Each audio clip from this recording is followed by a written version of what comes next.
Il est le patron de Nochac, anciennement Meuse Invest, le fonds d'investissement liégeois. Il est également le cofondateur du célèbre festival Les Ardentes. C'est un acteur incontournable du paysage économique wallon. Bonjour Gaëtan Servet. Bonjour Frédéric. Comment cette double casquette, culture d'un côté, investissement de l'autre, a façonné le patron que vous êtes aujourd'hui ? C'est un état d'esprit en fait. D'abord, j'ai toujours admiré l'entrepreneuriat et à un moment, ma carrière était d'abord académique, puis le réviseur d'entreprise, puis l'académique à l'université. Ça m'a toujours titillé d'être un entrepreneur aussi. Donc voilà, je pense qu'il y avait l'envie, à côté de mon poste de CIO chez Nochac, de faire aussi mes propres entreprises. Donc voilà, ça c'est... Et puis la culture, c'est aussi j'aime particulièrement bien l'hybridation, la créativité, l'innovation. Et c'est des champs, en fait, qui sont très interactifs, qui sont émulatoires, et donc qui donnent de l'enthousiasme, de l'envie, c'est des passions aussi. C'est gai de cumuler l'entrepreneuriat et sa passion pour la musique. Mais comment la culture peut inspirer le fonds d'investissement liégeois et inversement, est-ce que parfois c'est perméable ou imperméable ? Il y a un état d'esprit en fait dans la culture, il y a un esprit créatif qui fait que l'entrepreneuriat est inhérent à la culture. C'est qu'à un moment, vous ne savez pas quand vous faites un spectacle si ça va réussir.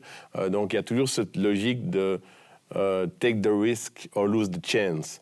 C'est un état d'esprit dans l'entrepreneuriat qui est très présent dans la culture, en fait, parce que quand on se lance dans un spectacle ou dans une activité culturelle, on est entrepreneur culturel, en fait.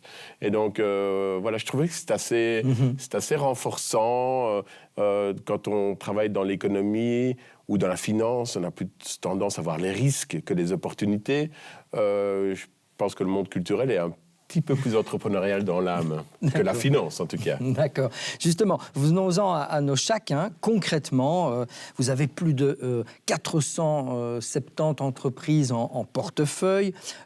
Comment vous procédez ? Pourquoi vous décidez, Nochac, le fonds d'investissement, d'investir dans telle ou telle entreprise, dans tel ou tel secteur ? C'est quoi les critères de sélection pour venir en aide à une entreprise ? Il y a 3 critères de sélection assez basiques. Il y a d'abord tout ce qui est élément financier, comme une banque le ferait, elle analyse les états financiers de la société, il faut qu'elle soit en forme, qu'elle investisse, qu'elle soit dans la création, dans la créativité, qu'elle ait un business model original. Et donc, le deuxième critère est celui-là. C'est plutôt de voir la singularité du business model qui est proposé. Donc, il y a l'aspect financier, puis l'aspect business model, qu'on appelle ça. C'est-à-dire, en quoi est-ce que l'entrepreneur ou l'équipe a quelque chose et développe quelque chose qui pourra créer de la valeur. D'accord. Valeur économique, financière, mais de la valeur aussi créativité, création d'emplois et autres.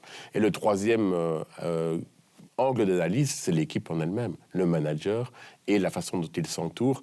Parce que souvent, on se rend compte que chez nous, on appelle ça des entrepreneurs triple A. On peut avoir 2 bons critères si on a des entrepreneurs triple A, c'est-à-dire arrogant, autiste et autosuffisant, ça ne fonctionne pas. Et donc, l'importance aussi du mindset de l'entrepreneur, comme on en a des exemples magnifiques avec Fabien Pincars et Odoo, ou Fabrice de chez Aker.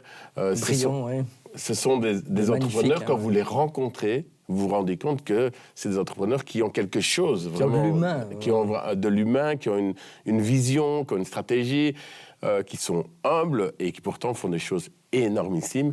Donc voilà, ça rentre évidemment en ligne de compte aussi. Donc il y a le facteur aussi relationnel, parce que quand on investit dans une boîte chez Nochac, on propose autre chose que du financement, on propose aussi de l'accompagnement, de la stratégie, on essaye d'accompagner le projet et on essaye, comme on fait du capital à risque, effectivement, de profiter de la création de valeur. Ça, c'est évident. Vous investissez en moyenne 130 millions d'euros par an. Les derniers exercices, c'est monté jusqu'à 170 millions. C'est beaucoup ou c'est rien du tout ? C'est rien par rapport à l'économie wallonne ou ce que font les banquiers avec le soutien de l'économie. Mais c'est beaucoup en même temps parce que c'est très sélectif. Donc on cherche des entrepreneurs qui ont des projets, qui investissent, qui ont des projets de rupture, de la créativité, de l'innovation. C'est pas... c'est pas anodin. C'est pas anodin. Dans le paysage, je pense pas que ce soit anodin. Comme ce que fait Wallonie Entreprendre avec l'ex-SRIW, c'est à peu près la même chose. Donc c'est vraiment dans le capital à risque. Donc c'est pas si peu que ça en fait. La mission première, c'est de doper l'esprit d'entreprendre en Wallonie? Oui, c'est ça. C'est-à-dire que nous, on essaie de participer à des belles histoires. Alors, comme on est un fonds d'investissement, on prend des risques. On essuie aussi des difficultés qu'on partage avec les entrepreneurs. L'important, c'est d'essayer de convaincre ces entrepreneurs de continuer et de ne pas s'arrêter à un premier échec. C'est effectivement, on prend beaucoup de risques. J'ai oublié votre question. C'était sur le fait d'être vraiment un booster de l'esprit d'entreprendre. Oui, parce qu'on accompagne des entrepreneurs qui ont cet esprit d'entreprendre. Vous avez cité Odoo, vous avez cité iCare. Donc il y a de très belles success stories que vous avez accompagnées. Il y a parfois des flops, à l'insu de votre plein gré. Bien sûr. Le dernier exercice 2023-2024, Mitra, certaines biotech comme Iloris aussi ont un peu plombé les résultats. Oui, cette année, ils plombent le résultat, mais c'est aussi le rôle d'un fonds d'investissement d'être contracyclique. C'est-à-dire que c'est logique aussi dans un fonds d'investissement d'avoir des exercices difficiles. Ce qu'il faut voir, c'est le résultat de chaque sur un long terme. D'ailleurs, on fonctionne avec notre conseil d'administration par plan stratégique de 5 ans. Et donc, on doit verser aussi un dividende moyen sur les 5 ans. Mais évidemment, ce n'est pas anormal une année d'avoir une mauvaise année. L'année passée, c'était le cas parce qu'on a eu effectivement une sinistralité très importante dans les sociétés que vous avez citées, ImSize, Iloris et Mitra. Mais demain, on fera une plus-value en sortant en partie de Odoo ou en sortant d'une autre société biotech. Donc, on assume aussi cette part de risque, d'échec, parce que ça fait partie d'un fonds d'investissement et on ne sait pas assurer une temporalité qui soit un long fleuve tranquille. Donc il y a des exercices magnifiques et des exercices plus difficiles, mais ce qu'il faut voir, ça, c'est dans la durée. Et donc ça, c'est évidemment important. Et c'est notre rôle, parce qu'on sort aussi de 2 exercices un peu plus compliqués dans l'économie wallonne. Et on aime bien dire qu'on a aussi un rôle contracyclique. Quand vous dites, à juste titre, qu'on a investi 170 millions l'année passée, on n'a jamais investi autant. On l'a fait à dessein. C'est-à-dire, on s'est dit, il y a un ralentissement, par exemple, des conditions de levée de fonds dans la biotech. Nous, on va être là pour aider. On pourrait croire, vu l'origine du fonds liégeois, que vous seriez limité à l'écosystème liégeois. Ce n'est pas du tout le cas. Vous avez dit, vous investissez chez Odoo, qui est dans le Brabant wallon, et même en Flandre.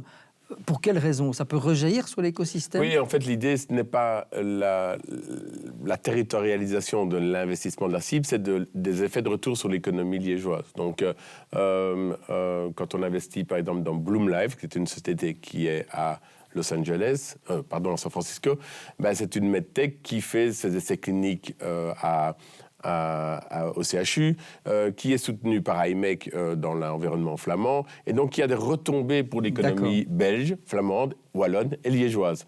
Donc c'est ça que l'on fait. Et notre logique, en tout cas notre cut-off, c'est qu'au moins 1 euro qu'on investit dans une boîte doit au moins rapporter 1 euro dans l'économie liégeoise. C'est un peu ce qu'on fait, c'est plus simple à comprendre dans les fonds de fonds. Par exemple, on investit aussi dans des fonds qui eux-mêmes ont un investissement dans la biotech, par exemple, parce que ça crée du relationnel, ça crée du deal flow, ça crée aussi une attractivité pour la région liégeoise, nos incubateurs. Et ensuite, on a un petit curseur on calcule, oui, si on investit 2 millions dans un fonds, il faut qu'on ait un retour sur investissement de ce fonds dans l'économie liégeoise. Et en général, le multiplicateur est de 4. Donc ça vous montre qu'on est quand même attentif, mais souvent, j'ai cette réflexion où c'est très drôle, c'est-à-dire quand on a chaque investi en Flandre, on est accueilli à bras ouverts. Quand on investit en Wallonie, c'est un petit peu comme si on dérangeait. Donc, je ne comprends pas très bien, en fait, ce mindset-là. Donc, je pense que ce qui est important, c'est qu'on développe l'économie wallonne, et nous, en plus particulièrement l'économie liégeoise. J'en reviens à votre autre casquette, celle du cofondateur du Festival Les Ardentes. Vous allez bientôt fêter vos 20 ans, enfin en 2026.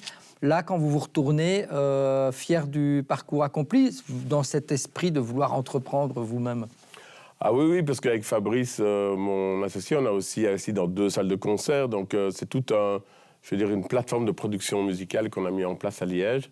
2 salles de concert, l'OM à Seraing et le Réflector au centre-ville à côté du Carré, mais aussi les Ardentes, qui ont aussi un peu connu l'évolution d'une entreprise, c'est-à-dire Pivot en 2015, c'était un festival plus généraliste, il est devenu plus musique urbaine parce qu'on voulait prendre une place dans le secteur du marché, avoir un business model plus original et essayer de faire comme les Flamands ont fait avec Tomorrowland ou avec Werther ou le Grass Pop Metal Meeting, des festivals de tier one, comme on dit. Et manifestement, on n'y est quand même arrivé, donc ça c'est quand même une fierté d'avoir amené ça et d'avoir amené en Wallonie un festival de premier rang. Qui a une reconnaissance internationale. Beaucoup de Français viennent. J'en viens une seconde à l'OM. Hein, c'est une salle qui a été inaugurée il y a tout juste un an.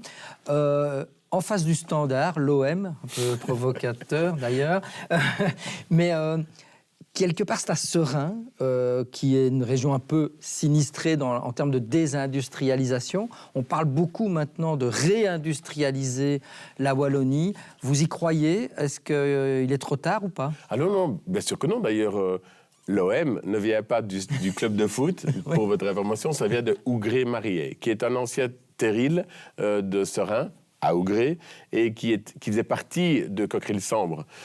Et d'ailleurs, la salle de l'OM était la salle des fêtes de Cockerill à l'époque de l'essor industriel, de la splendeur. Et donc ce bâtiment a été rénové pour en faire une salle de culture aujourd'hui, mais au départ c'était, et d'ailleurs le lobby où vous allez boire un verre, c'était la salle du conseil d'administration de Cockerill. Donc il y a des éléments comme ça, et vous m'avez dit y avoir été, oui. Et dans les faits on sent cette âme. Quand on est dans cette salle, on sent qu'il y a un passé industriel, on sent qu'il y a quelque chose de spécifique, et donc c'est gai de réintroduire comme ça un lieu de culture dans un endroit où l'âme était préexistante, en fait, parce que ça ajoute un supplément de sens et d'âme et d'expérience. J'en reviens à ma question. Réindustrialiser la Wallonie, un thème terriblement actuel. Vous y croyez plus que jamais? Moi, oui, évidemment. Et en plus, c'est l'origine de la fondation de Meusa Invest et puis de Noshaq. Donc, c'est bien de réindustrialiser, puisque ça a été créé par la région Wallonne dans les années 80, à l'époque où on commençait à avoir les fermetures sidérurgiques. Donc c'est notre ADN, c'est notre essence. Et donc nous, on investit beaucoup dans la biotech, mais on investit aussi dans les nouvelles industries.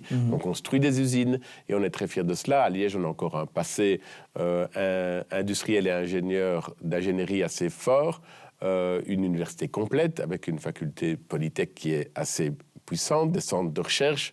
Donc on a les éléments, en tout cas, pour arriver. Maintenant, on manque un peu de dynamisme, d'entrepreneuriat et de quantité. Mais la qualité, on l'a.